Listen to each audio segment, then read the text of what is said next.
नमस्कार. मी मंजिरी कुलकर्णी. मी न्यूट्रिशनिस्ट आहे. न्यूट्रिशन आणि वेट मॅनेजमेंट ॲडवायझरमध्ये मी एक्सपर्ट आहे.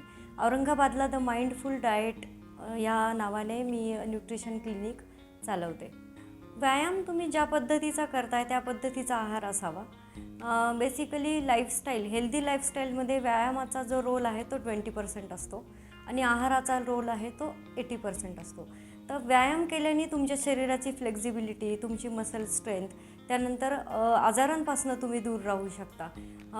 हा व्यायामाचा रोल आहे.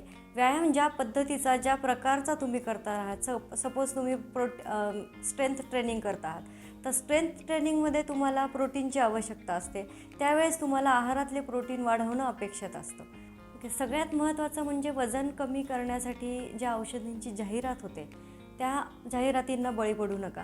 जगामध्ये असलं कुठलंच औषध नाही आहे की ज्याच्यामध्ये तुम्ही कितीही खाल्लं तरी तुमचं वजन वाढणार नाही. त्यामुळे अशा पद्धतीच्या जाहिरातींना बळी पडू नये. दुसरी गोष्ट मी अशी सांगेल की क्रॅश डाएट म्हणजे कमी खाणं किंवा खाल्ल्यानंतर बाहेर काढणं, हे जे वजन कमी करण्याचे प्रकार आहेत त्यांनी शरीरावर अतिशय वाईट परिणाम होतात. त्याच्यासोबत तुमची हेल्थ स्टेकला लागते. त्यामुळे असे छोटे शॉर्टकट्स तुम्ही अवलंबू नये. डाएट जे आहे ते अत्यंत वैयक्तिक आणि पर्सनलाइज गोष्ट आहे. एक डेफिनेशन म्हणजे one size doesn't fit to all या उक्तीप्रमाणे एक डाएट सगळ्यांना मॅच होत नाही. जर एखाद्या व्यक्तीला ग्लुटनची ॲलर्जी असेल तर त्याने गहू बंद करावेत.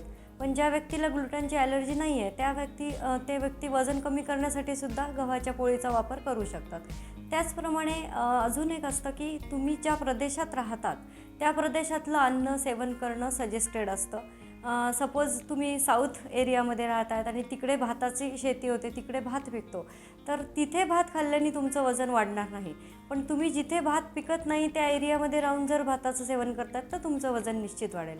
अशा पद्धतीने ठरवायचं आहे की तुम्हाला काय योग्य आहे, नाही काय योग्य. आणि हे कम्प्लिटली वैयक्तिक आहे. बेसिकली भात नॉर्मल लोकांनी खायला काहीच हरकत नाही आहे. भाताचा ग्लायसेमिक इंडेक्स जसं मी सांगितलं तसा भरपूर असतो.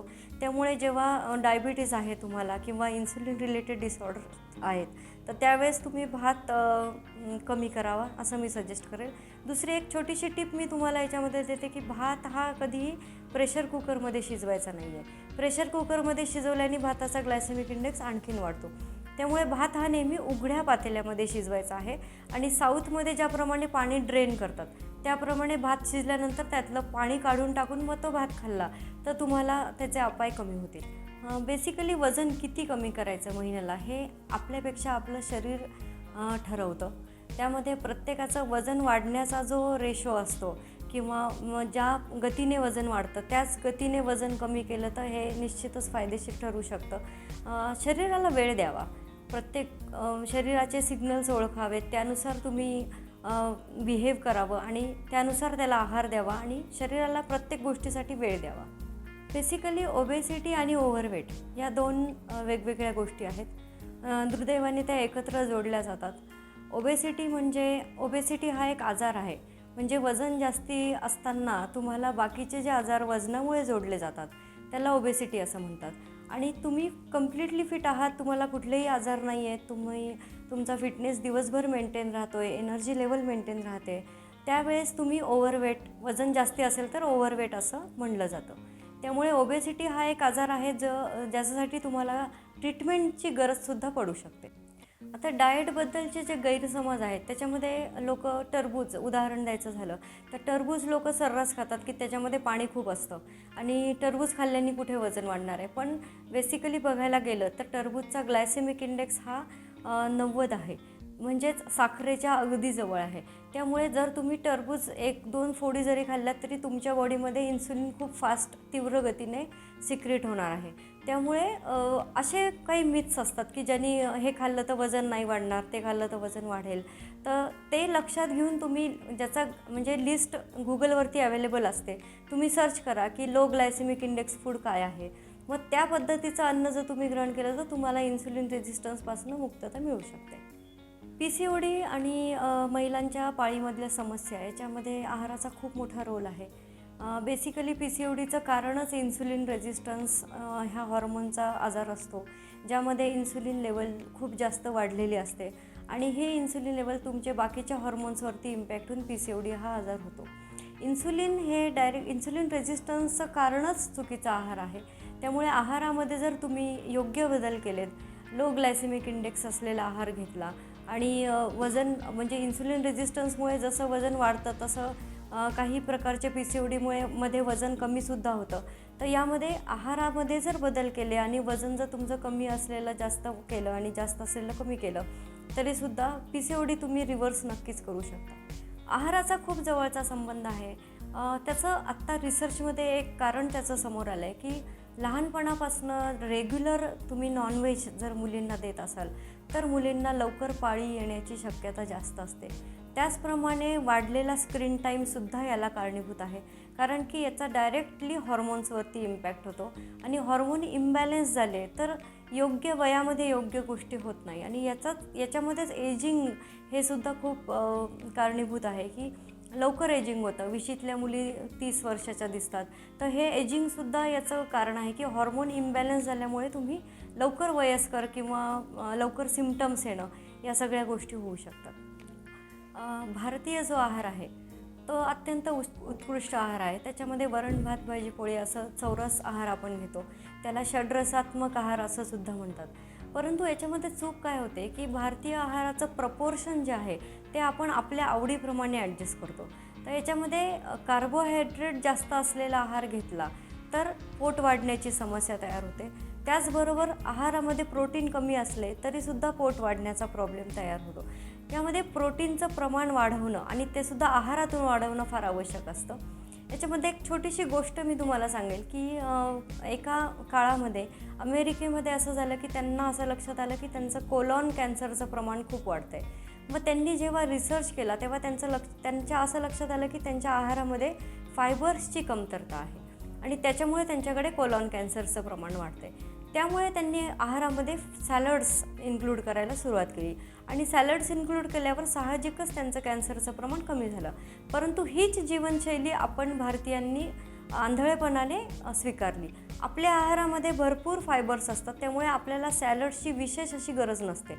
आपल्या आहारामध्ये आपण पूर्ण गव्हाची पोळी खातो, अनपॉलिश तांदूळ खातो किंवा बाकीच्या ज्या गोष्टी आपण रॉ खातो, त्यामुळे आपल्या आहारामध्ये भरपूर फायबर्स असतात. पण आपण सॅलडचं प्रमाण वाढवल्यामुळे आपल्या आहारातलं प्रोटीनचं प्रमाण ऑटोमॅटिकली कमी व्हायला सुरुवात झाली. त्यामुळे प्रोटीन डेफिशियंट डाएट इंडियन जे आहे ते बनत गेलं आणि पॉटबेली ओबेसिटीचं बेसिक रिझनच प्रोटीन डेफिशियंट डाएट असतं. तर तुम्ही आहारामध्ये प्रोटीन वाढवले तर तुमचं पोट निश्चित कमी होईल. साखरेबद्दल जर थोडक्यात सांगायचं झालं तर साखर ही 2 मॉलिक्युल्सपासून बनलेली असते. त्याच्यामध्ये ग्लुकोज आणि फ्रुक्टोज हे 50-50% असतात. तर आपल्या शरीरामध्ये ग्लुकोजचं कंप्लीट युटिलायझेशन होतं. ब्रेनला ग्लुकोजची आवश्यकता असते एनर्जी जनरेशनसाठी आणि दुसरं जे आहे मॉलिक्यूल तर तो फ्रुक्टोज मॉलिक्यूल आपला कम्प्लिटली युटिलाइज होत नाही. तर त्यामुळे जे काही साखरेपासून आजार तयार होतात ते फ्रुक्टोजमुळे होतात. त्यामुळे मी असा सल्ला देईल की जर तुम्हाला साखर सोडणं जड जात असेल तर तुम्ही replace sugar with glucose. Glucon D किंवा ग्लुकोज पावडर जे मेडिकल्समध्ये मिळतं ते तुम्ही वापरायला सुरुवात करा. निदान त्याचं कम्प्लिटली युटिलायझेशन होईल आणि साखरेचे जे वाईट परिणाम आहेत ते ग्लुकोजमुळे तुमच्या शरीरावरती होणार नाहीत. दुधाबद्दल सांगायचं झालं तर दूध हे त्या प्राण्याच्या शरीरानुसार बनलेलं असतं. आपल्यासाठी आपल्या आईचं दूध सफिशियंट असतं. त्यामध्ये दुधाचं जे कॉम्पोजिशन असतं तर दुधामध्ये काही केझिन नावाचे प्रोटीन्स असतात. कित्येक लोक ते प्रोटीन पचवू शकत नाही. त्यामुळे ते प्रोटीन त्या प्राण्यासाठी बनलेलं आहे.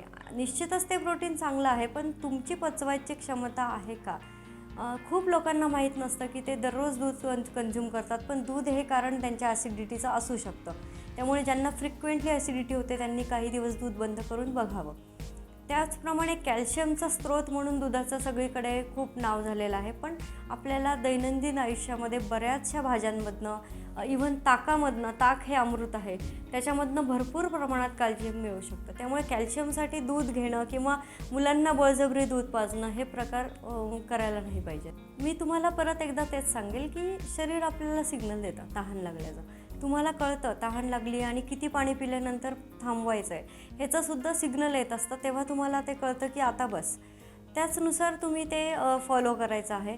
उन्हाळ्यामध्ये तहान जास्त लागते, so body is magical. It will give you signal for each and every need. त्यामुळे त्या नीड्स ओळखा. उन्हाळ्यात तहान जास्त लागते म्हणून पाणी जास्त पिल्याचं जातं. हिवाळ्यामध्ये तहान कमी लागते म्हणून पाणी कमी पिलं जातं. तर तहान ओळखून पाणी प्यायचं आहे बेसिकली.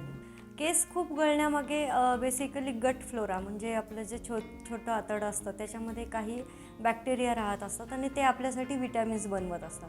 तर हा गट फ्लोरा डिस्टर्ब झाल्यामुळे केस गळण्याची समस्या निर्माण होते. त्यामुळे प्रत्येकाने ज्याचे केस गळायला सुरुवात झाली आहे त्यांनी स्वतःचं विटॅमिन B12 चेक करून घ्यावं आणि ते कमी असेल तर त्याचे सप्लिमेंट्स घ्यावेत. विटॅमिन B12 आपल्या शरीरामध्ये आपोआप तयार होत असतं, पण गट फ्लोरा डिस्टर्ब झाल्यामुळे ते तयार होण्याचं बंद होतं. तर आपण जंक फूड किंवा जे की हायली प्रोसेस फूड आहे ते जर टाळलं आणि नॉर्मल डाएट घ्यायला सुरुवात केली तर तुम्हाला केस गळण्यापासून निश्चितच इफेक्ट मिळू शकतो. काही छोटे टिप्स मी तुम्हाला देते आहे. डाएट हे जरी जनरलाइज नसलं तरी काय खायचं नाही हे मात्र जनरलाइज आहे. पृथ्वीवरच्या सगळ्या प्राण्यांमध्ये तुम्ही बघत असाल की कुठलाच प्राणी दुसऱ्या प्राण्याचं दूध पित नाही. त्यामुळे दूध हे सगळ्यांनीच बॅन करावं असं माझं मत आहे. दुसरी गोष्ट साखर हे अन्न नसून केमिकल आहे जे की शुगरकेनपासून डिराईव्ह केलं जातं. त्यामुळे साखर हे कुठलंही केमिकल आपण जर दररोज कन्झ्युम करत गेलो तर त्याचा निश्चितच शरीरावरती परिणाम होतो. त्यामुळे साखर बंद करायचं मी सजेस्ट करेल. आणि आपल्या आहार हा आपल्या आरोग्यानुसार आपल्या जीवनशैलीनुसार आपण बसून काम करतो एका दिवसभर, आपल्याला भूक कशी लागते आहे त्यानुसार आपण ठरवावा.